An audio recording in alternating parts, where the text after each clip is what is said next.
विद्यार्थी मित्रों, यह एक एकांकी है जिसमें शिवाजी और मालव जी की बहादुरी की बात है। जब शिवाजी अपने कमरे में पलंग पर सो रहे थे, तभी एक लड़का हाथ में नंगी तलवार लेकर उनकी हत्या करने तत्पर है। शिवाजी नींद में भयानक स्वप्न देखकर अचानक नींद से उठ जाते हैं। सामने खड़े बालक को देखते हैं और उससे पूछते हैं, तुम कौन हो वत्स? मेरा नाम मालव जी है। मालव जी, जानते हो इस अपराध के लिए तुम्हें क्या दंड भोगना होगा? मृत्यु। मृत्यु दंड पाने से पहले तुमको मुझे एक बात बतानी होगी। वह क्या? तुम्हारी बातों और चाल ढाल से जान पड़ता है कि तुम वीर पुत्र हो, सत्यवादी हो। इससे मुझे आशा है कि तुम झूठ नहीं बोलोगे। जो बात सत्य है उसे मैं अवश्य बता दूंगा। इसमें छिपाने की क्या बात है? युवक, मुझे मारकर क्या मराठा साम्राज्य के मालिक बनना चाहते थे? नहीं। क्या मैंने तुम्हें कोई हानि पहुंचाने की चेष्टा की थी? क्या मैंने कभी राष्ट्र की प्रतिष्ठा पर धब्बा लगाया है?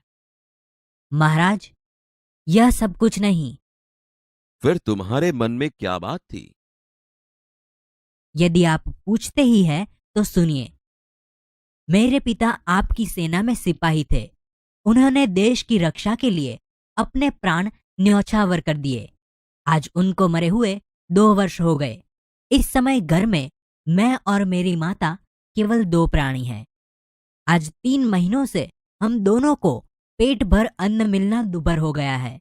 इस संसार में मनुष्य सब कुछ सहन कर लेता है, परंतु पेट की भूख सहन नहीं कर सकता।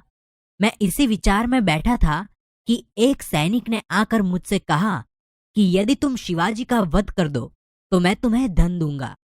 महाराज, इसी लालच में पड़कर मैं आपकी हत्या करने के लिए यहां आया था, किंतु अचानक उसी समय आपकी आंखें खुल गई। जब तुम्हें इतना कष्ट था, तब तुम मेरे पास क्यों नहीं आए? महाराज, मेरे आने की क्या आवश्यकता थी? जिस वीर सैनिक ने देश की रक्षा के लिए अपने प्राण गंवा दिए, उसके परिवार के पालन पोषण की चिंता करना तो आपका ही कर्तव्य था। तानाजी, इस बालक को ले जाकर जेल खाने में बंद कर दो। कल इसे मृत्यु दंड दिया जाएगा। मृत्युदंड पाने से पहले एक बात की भीख मांगता हूं। वह क्या? मरने से पहले मैं अपनी पूजनीय माता का एक बार दर्शन करना चाहता हूं। यदि तुम अपनी माता के दर्शन करके न लौटे तो? मैं वीर पुत्र हूं। झूठ बोलकर मृत्यु से बचना नहीं चाहता। प्रतिज्ञा करता हूं कि मैं माता के दर्शन करके अवश्य जल्दी लौट आऊंगा। बालक अपनी माँ से मिलने घर जाता है। यहाँ शिवाजी इस वीर बालक को देखकर बहुत खुश हैं। ओह, इस बालक में वीरता फूट फूट कर भरी है। साथ ही यह अपनी माता का भक्त भी है। ऐसे ही बालक अपने माता पिता की लाज रखते हैं। तानाजी, तुम्हारी क्या राय है? महाराज, आप क्या कहते हैं? मैं तो इसकी वीरता और साहस पर मुग्ध हूं। तानाजी, जानते हो मैं इस बालक के साथ क्या व्यवहार करूंगा? नहीं महाराज। मैं इसकी परीक्षा लेने के पश्चात इसे मृत्यु दंड से मुक्त करके अपनी सेना में भर्ती करूंगा। मेरा विश्वास है कि मातृभूमि की सेवा में यह बालक कोई कसर नहीं रखेगा। घातक के साथ इतनी दया, धन्य है। तानाजी, मारने वाले से बचाने वाले में अधिक शक्ति होती है। आज तुमने हमारी जान बचाई, इसलिए मैं तुम्हारा आभारी रहूंगा। महाराज, आप यह क्या कहते हैं? मैं तो आपका दास हूं। स्वामी की रक्षा करना दास का कर्तव्य है। इसमें आभारी होने की क्या बात है? तानाजी, तुम धन्य हो। तुम्हारे ही जैसे सेना नायकों पर भारत माता गर्व करती है। अच्छा, थोड़ी देर विश्राम करो। जो आज्ञा महाराज। तानाजी, न जाने क्यों मेरे हृदय में उस बालक के प्रति अगाध प्रेम उमड़ रहा है। जब से वह मेरे सामने से गया है तब से मैं उसी के बारे में सोच रहा हूं। महाराज, यह उसकी वीरता और साहस का फल है। तुम सच कहते हो। मैं उसकी वीरता पर मुग्ध हूं। इतनी छोटी अवस्था और इतना साहस।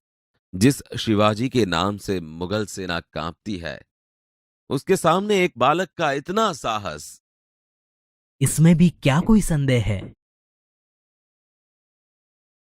महाराज, एक बालक आपसे मिलना चाहता है। उसे बुला लाओ।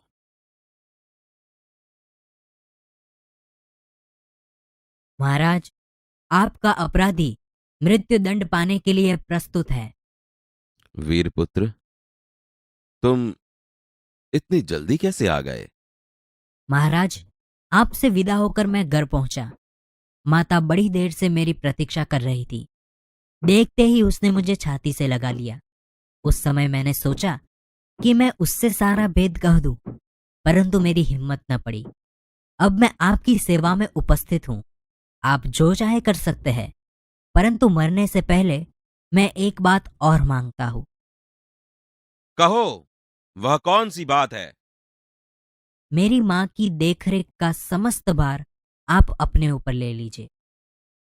वीरपुत्र, तुम सचमुच क्षत्रिय पुत्र हो।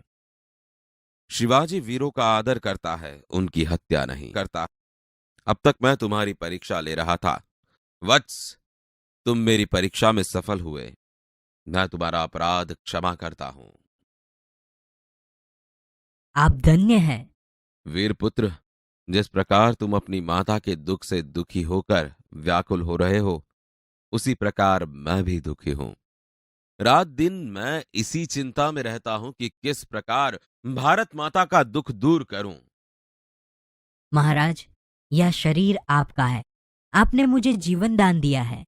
मैं प्रतिज्ञा करता हूं कि जब तक इस शरीर में जान है, मैं कभी मातृभूमि की सेवा से पीछे न हटूंगा। वीरपुत्र, मैं तुमसे यही आशा करता हूं।